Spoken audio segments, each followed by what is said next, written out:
सो विलेजनामा में मिस्टर सिन्हा आपका स्वागत है। और थैंक यू। सो आपका विलेजेस से संबंधित समस्त कार्यक्रमों में फूड एंड एग्रीकल्चर में लगभग 40 साल से भी ऊपर का अनुभव रहा है, जिसमें कि आपने एक लंबा वक्त जो था जो कि additional secretary in the food and agriculture ministry के साथ व्यतीत किया जी। और आपकी लास्ट पोस्टिंग जो थी एज अ CMD FCI भी रही है। जी हाँ। So with this experience, you are welcome in the village Nama. Thank you. And तो अभी जो हम जानना चाहेंगे, जैसे कि हम कहते हैं कि हम लगभग अपनी ज़िंदगी में एक डॉक्टर होता है, एक इंजीनियर होता है, एक आर्किटेक्ट होता है, एक लॉयर होता है। इनकी ज़रूरत तो बड़े ही अरसे के बाद पड़ती है और अक्सर ये भी होता है कि ना भी पड़े जी। बहुतों की ज़िंदगी में। लेकिन एक फार्मर की ज़िंदगी से हम प्रतिदिन जुड़े हुए हैं, लगभग 3 बार हम मील्स ले रहे हैं। तो कहीं ना कहीं ऐसा लगता है कि जब एक फार्मर हमारी ज़िंदगी का इतना बड़ा हिस्सा है, तो क्या हम एज अ स्टेट हम उसकी आवश्यकताओं पे ज़रूरत भर का ध्यान दे रहे हैं कि नहीं दे रहे हैं?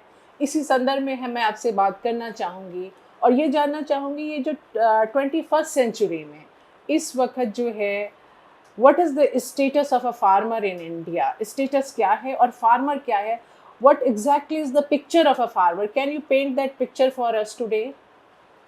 थैंक यू वेरी मच जी। आपने बड़ा अच्छा सवाल पूछा, बड़ा लोडेड सवाल है और बड़ा मुश्किल सवाल है। मुश्किल सवाल इसलिए क्योंकि आजकल के युग में जनरलाइजेशंस में बात की जाती है। Farmers movement, farmers revolution, farmer की क्या ज़िंदगी। मेरा जो मानना है, फार्मर्स भी कई वर्ग के होते हैं। There is a big farmer जिसके पास में भी 50 एकड़ ज़मीन है। जी। एक वो मध्यम वर्ग के फार्मर होंगे जिसके पास 1 एकड़ ज़मीन तक ही होगी। उससे भी छोटा लघु फार्मर होगा जिसके पास 1 एकड़ से कम ज़मीन होगी। मार्जिनल फार्मर होगा जो जिसके पास 2-3 बीघे ही होगा। जी। और उसके भी आप नीचे जाएंगे तो लैंडलेस एग्रीकल्चरल लेबर है, जो फार्मिंग ज़िंदगी से जुड़ा हुआ है, जो फार्मिंग से ही अपना जीवन यापन कमाता है। जी। लेकिन उसको कोई फार्मर नहीं कहते क्योंकि उसके नाम पे ज़मीन ही नहीं है। जी। तो मेरा मानना ये कि फार्मिंग कैटेगरी में लैंडलेस से लेके बड़ा लैंडलॉर्ड सभी लोग आते हैं और सबके अपने अपने अलग अलग किस्म के परेशानियां हैं और सबके अपने अलग अलग किस्म के एडवांटेजेस हैं। तो जो आपने बताया लगभग 5 तरीके के हमें फार्मर्स दिए, एक आपने जी। मार्शलाइज दिया, एक फार्म वर्कर्स के भी बारे में जो कि लैंडलेस लेबर है उसके बारे में भी बातचीत करी, आपने लघु और सीमांत के बारे में भी बात करी, स्मॉल एंड मीडियम के भी बारे में बात जी। करी। जी। अगर हम लार्ज फार्मर्स को छोड़ दें, जी। जिनकी की जो बड़ी है, अगर हम सिर्फ रखते हैं मार्शलाइज से सेमी मीडियम जो हमारे फार्मर्स हैं, उनकी क्या समस्याएं हैं इस वक्त, इसको आप बताना चाहेंगे मुझे? सेमी मीडियम से आई सपोज आपका ये मानना है कि जिनका जो लगभग 4 हेक्टेयर के 1 एकड़ से 4 4-5 हेक्टेयर तक हेक्टेयर है। तक का होगा। जी। जी। ये लोग तो फिर भी थोड़े बहुत पोटेंशियली खुशहाली स्थिति में हैं, क्योंकि यदि ये मॉडर्न एग्रीकल्चरल टेक्नोलॉजी को अपनाएं तो इनकी उपज इतनी होगी कि इनका इनकम्स काफ़ी बढ़ जाएगा। बट ये अगर केवल गेहूं या धान का करें तो ये अंतोगतवा MSP के ऊपर ही डिपेंडेंट होंगे। MSP से जो पैसा मिलता है इट इज़ लाइक अ सरकारी नौकरी। 4 एकड़ तक की, मतलब जो आप 1 से 4 एकड़ की ये बात बता रहे हैं। जी। तो जो हमने पूछा कि जो समस्याएं हैं इरिगेशन, सीड्स इरिगेशन और फर्टिलाइजर से जी। संबंधित क्या प्रॉब्लम्स है, मतलब इनको इनपुट को जितना ये प्रोड्यूस जितनी इनकम होती है, वो मतलब कि एक बार जब हम बोते हैं तो मान लीजिए हमारा, हम मोटे मोटे तरीके से कह रहे हैं कि हमने 8,000 रुपया पूरा अपना इनपुट कॉस्ट दी है, तो इसमें प्रोडक्शन कितने का हमें वापसी मिलती है? देखिए, अगर हम ऐसे देखें कि जितनी भी कृषि योग्य ज़मीन है पूरे इंडिया में, जी। उसका 2/3 फार्मर्स वो ऊपर वाले के भरोसे में जीता है। If the rains are good right. तो उसका सिंचाई का साधन ठीक होगा। If the rains are not good तो उसकी सिंचाई ठीक से नहीं होगी, इसलिए कि कनाल नेटवर्क पूरे इंडिया में नहीं है, ट्यूबवेल्स सब लोग अफोर्ड कर नहीं पाते, so therefore 2/3 of agricultural land is under unirrigated land. और अगर हम हेल्प करें, हम मतलब स्टेट, तो फार्मिंग इनकम में बहुत ही वृद्धि आ सकती है। सो क्या आपको लगता है कि मतलब जबकि हम मानसून पे इतना ज़्यादा डिपेंडेंट है फार्मर, जी जिसमें कि अगर देखा जाए कि इलेक्ट्रिसिटी से इस वक्त खेती नहीं हो सकती है और मानसून पे डिपेंडेंट है हम, तो कहाँ से इनपुट ऑर्गेनाइज करेंगे? मतलब कि जी अगर ड्रॉट पड़ता है, अगर सूखा पड़ता है, इन दैट कंडीशन हमारे फार्मर के पास से उसके लिए क्या क्रॉप प्रोटेक्शन उसको दिया जा रहा है, या स्टेट कैसे पिच इन करता है उसकी समस्याओं को किस ढंग से देखिए, निराकरण करता है? फॉर्चुनेटली अभी पिछले 10-20 साल से इंडिया में ड्राउट कंडीशंस नहीं रहे हैं। हम लोग बड़े खुशकिस्मत वाला देश है कि यहाँ हर साल मानसून का बारिश ठीक आता ही रहा है। लेकिन फिर भी क्योंकि 2/3 ज़मीन को अश्योर्ड इरिगेशन का नहीं है कोई साधन, तो गवर्नमेंट ने 2006 में नेशनल रेनफेड एरिया अथॉरिटी का कायम किया था, विद अ व्यू कि ये फिर ड्राई लैंड फार्मिंग के लिए, जहाँ जहाँ इरिगेशन का साधन नहीं है वहाँ कौन सा क्रॉप होना चाहिए। वहाँ धान हो ही नहीं सकता, वहाँ ड्राई लैंड फार्मिंग में दाल हो सकता है, अन्य किस्म के साग सब्जी हो सकते हैं, संतरे फल वगैरह हो सकते हैं। Unfortunately national rainfed area authority अभी भी एग्जिस्ट करती है, but it never took off. उनका कोई रिपोर्ट किसको मालूम नहीं, अगर वो रिपोर्ट उन्होंने दिया भी है तो वो कभी इम्प्लीमेंट हुआ नहीं। सो देयरफॉर आज के दिन भी 2/3 ऑफ अनइरिगेटेड ज़मीन जो है उसमें कोई खास हेल्प तो नहीं। अभी जो हमने इंटरनेशनल मिलेट डे सेलिब्रेट कर रहे हैं और वर्ष भी मना रहे हैं, जी तो क्या लगता है कि इसके तहत हम जो millet and dry farmland harvesters हैं उनको भी प्रमोट कर रहे हैं या उनका उत्पादन बढ़ा है?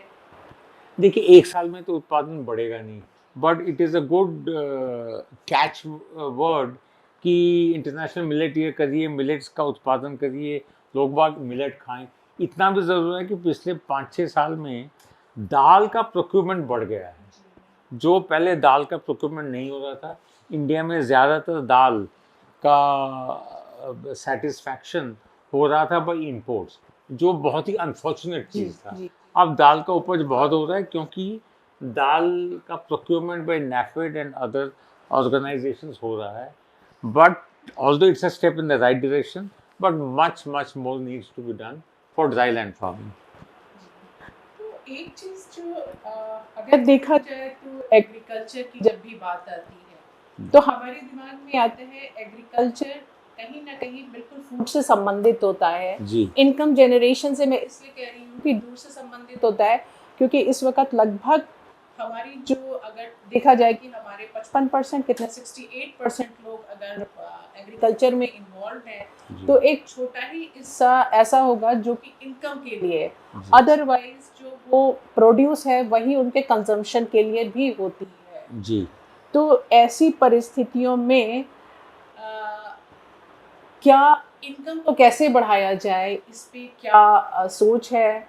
क्या अगर उनकी इनकम बढ़ गई है तो हमें देखने को ऐसा नहीं मिलता है कि अगर अभी भी हम यूपी के थोड़े से ग्रामीण अंचलों में जाएं, रिमोट अंचलों में जाएं, जहाँ पे कि मानसून्स भी अच्छे हैं, बहराइच में जाएं, गोंडा पे जाएं, बस्ती में जाएं, तो जो बच्चों का न्यूट्रिशनल लेवल है, अगर आप कहें कहीं ना कहीं इस फूड प्रोडक्शन के बढ़ने से हंगर जो है हम एड्रेस भी कर चुके हैं, बट न्यूट्रिशनल लेवल दिखता नहीं है। दिखने का मतलब है कि अभी बच्चों में स्टंटिंग, और जो 15 साल का बच्चा है वो 11 ही साल का दिख रहा है।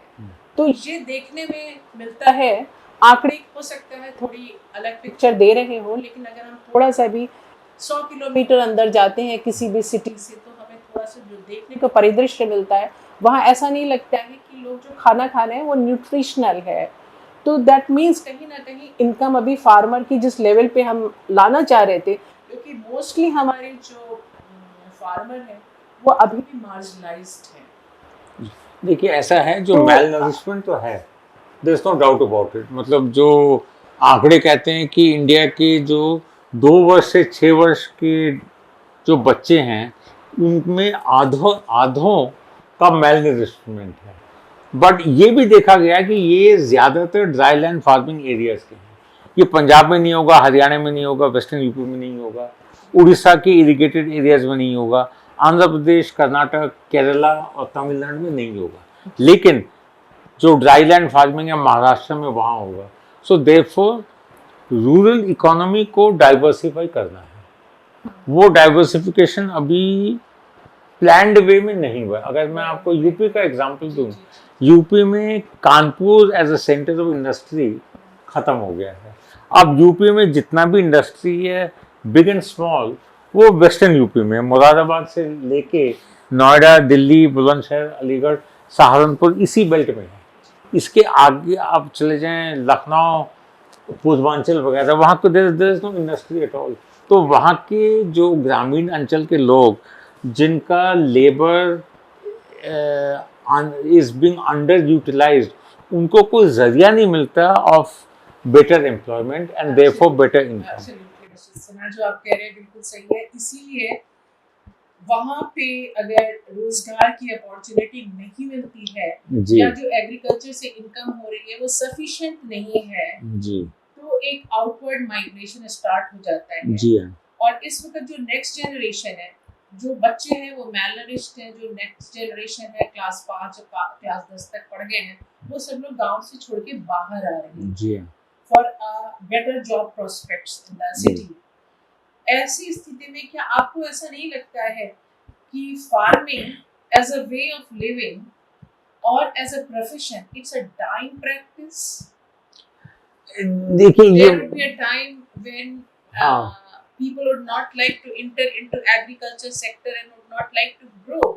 So and at the same time, as a state, I don't see that we are ready to give generate employment opportunities for that 50% of the population. So how we are going to deal with it? देखिए, historically speaking all over the world agriculture is suppose to be a profession जहाँ income ज़्यादा नहीं होता। ये चाहे western economies हो, चाहे Afro Asia की इकोनॉमीज़ हो, लेकिन एग्रीकल्चर से जो लेस इंडस्ट्रियलाइज नेशंस हैं वो हट भी नहीं सकते। तो हमें अन्य देशों का कुछ कुछ मॉडल्स को देखना चाहिए। हमें रूरल इंडस्ट्रियलाइजेशन को और भी वेल स्प्रेड आउट करना चाहिए, सो दैट हर गांव में जो सरप्लस लेबर है उसकी खपत कहीं ना कहीं हो सके। उसके लिए अच्छा, ओके, उसके लिए हमें करना ये होगा कि quality of rural life has to be improve. आप देखेंगे बिहार से, ईस्टर्न यूपी से जब कोई मालदार आदमी या मिडिल क्लास आदमी बीमार होता है वो दिल्ली आ जाते हैं एम्स में भर्ती होने के लिए। सुन के बड़ा अच्छा लगता है कि एम्स इतना अच्छा संस्था है कि वहाँ से आ रहे हैं। अब मैं आपको बताऊं, उड़ीसा जो एक कहते हैं बैकवर्ड स्टेट है, हर जिले में मेडिकल कॉलेज है। उसलिए वहाँ हमने कभी सुना ही नहीं कि किसी जिले से कोई भुवनेश्वर भी जा रहा है अपने इलाज करने के लिए। इलाज का फैसिलिटी हर जिले में है।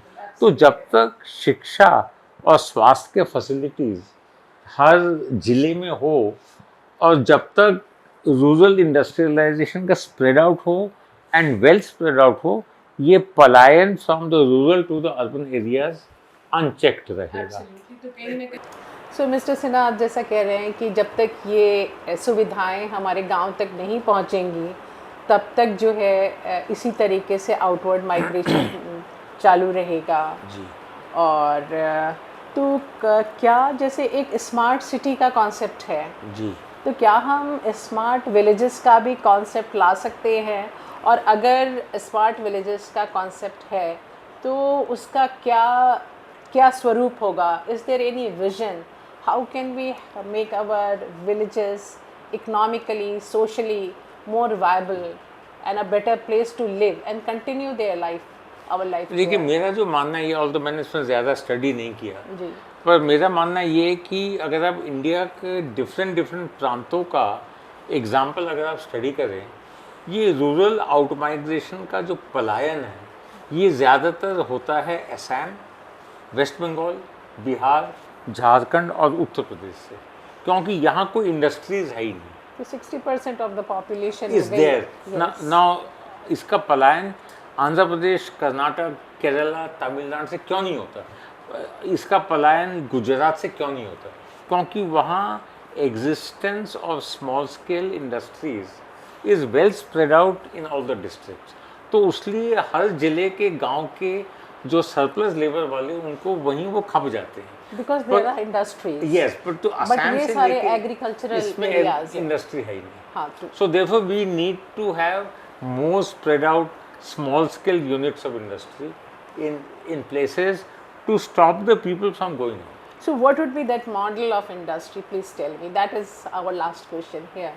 कि आप कह रहे हो कि अगर जब तक हम रूरल एरियाज में ग्रामोद्योग को नहीं लाएंगे, अगर देखा जाए तो ग्रामोद्योग, even modern industry in a जब तक नहीं लाएंगे तो वो मॉडल क्या होगा? क्या आपका कोई और किस ढंग से जो हमारे करेंटली मार्शलाइड और स्मॉल स्केल फार्मर है उसकी खपत कैसी होगी, जो कि देखिए तो वो सेमी स्किल्ड है और या तो अनस्किल्ड लेबर है, तो उसकी खपत उस इंडस्ट्री में कैसे होगी? वहाँ पे भी झारखंड की तरीके से बाहरी से लोग आ जाएंगे। जी जी, मुझे लगता है कि गवर्नमेंट का जो उद्योग विभाग होता है ना, उसके जो विभिन्न निगम्स एंड डायरेक्टरेट्स होते हैं, उनको अपने अपने जिले के जो लोग हैं जो इन्वेस्ट कर सकते हैं, there is no need to get the Adanis and Ambanis into every state, और वो आएंगे भी नहीं। हमें छोटे छोटे उद्योगपतियों को वहाँ उनको अट्रैक्ट करना पड़ेगा कि वो अपने ही स्टेट में, अपने ही ज़िले में इन्वेस्ट करें। उसके लिए मुझे जो लगता है कि उद्योग विभाग को थोड़ा प्रोएक्टिव स्टेप्स लेके उनको बुला के उनसे पूछना चाहिए कि आप क्या चाहते हो, ताकि आप ऐसा यूनिट लगाओ जिसमें 20-30 जनों का एम्प्लॉयमेंट हो सके। एक कॉन्सेप्ट जो अमूल का जिस पैटर्न पे चला कोऑपरेटिव्स और फेडरेशंस में जी, जिसमें कि हर तरीके से लोगों की इनकम बढ़ गई और उनकी निगोशिएबिलिटी भी बढ़ गई, तो क्या वो मॉडल एक अच्छा मॉडल होगा हमारे विलेजेस के लिए? मुझे लगता है वो तो बेस्ट मॉडल होगा, क्योंकि उसमें जितने छोटे छोटे विलेजेस हैं उनको कोऑपरेटिव्स में ऑर्गेनाइज कर दिया जाता है, उससे उनका इकोनॉमी ऑफ स्केल बढ़ जाता है। उससे they have cheaper access to fertiliser, to seeds, to water, to plant quality and also to the consumers, to the market. तो अगर सभी छोटे छोटे यूनिट्स को हम यूनिफाई करके एक कोऑपरेटिव में अगर हम कर सकें ऑन द अमूल पैटर्न, तो आई हैव अ फीलिंग कि उसमें चांसेस, सक्सेस का चांसेस 100%।